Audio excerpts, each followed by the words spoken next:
Bayan 7,000 government services ang naihatid sa mga OFW sa inilunsad na bagong bayani sa mundo ng serbisyo caravan sa Riyadh, Saudi Arabia. Pinasinayaan din ng kagawaran ang pagbubukas ng nasabing programa sa Al-Khobar Kingdom of Saudi Arabia. Yan ang ulat ni Bien Manalo.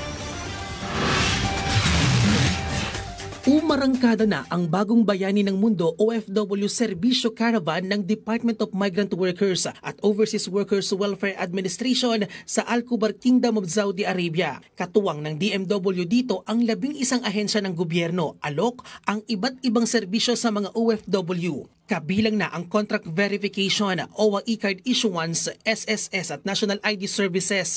Alinsunod na rin ito sa direktiba ni Pangulong Ferdinand R. Marcos Jr. na ilapit ang mga programa at serbisyo ng pamahalaan sa mga OFW.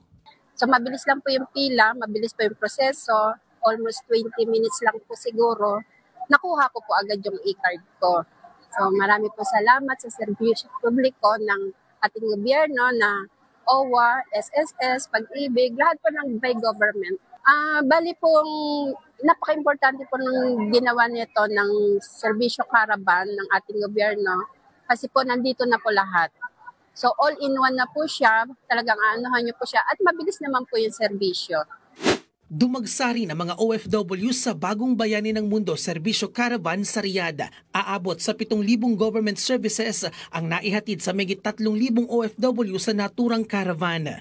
Yung pinatunayan natin na hindi lang basta-basta negatibo, kundi napakaganda, para siyang kidlat na pag umupo ka, agad-agad less than 1 minute or 2 minutes or 5 minutes lang, natapos na agad nang walang kahirap-hirap. Ang pinakamaganda pa doon, napaka-the best ng mga nag-assist sa akin. Maraming kababayan din natin ang nagpunta sa alagang OWA Serbisyo Caravan sa Singapore. Hatid din dito ang iba't ibang serbisyo mula sa mga ahensya ng gobyerno na kinakailangan sa kanilang dokumentasyon, trabaho at kapakanan. Sa pamamagitan nito, ipinapakita ang patuloy na pagpapatupad ng whole of government approach sa paghahatid ng maagap, organisado at makabuluhang serbisyo para sa ating mga OFW. Bien Manalo para sa Pambansang TV sa Bagong Pilipinas.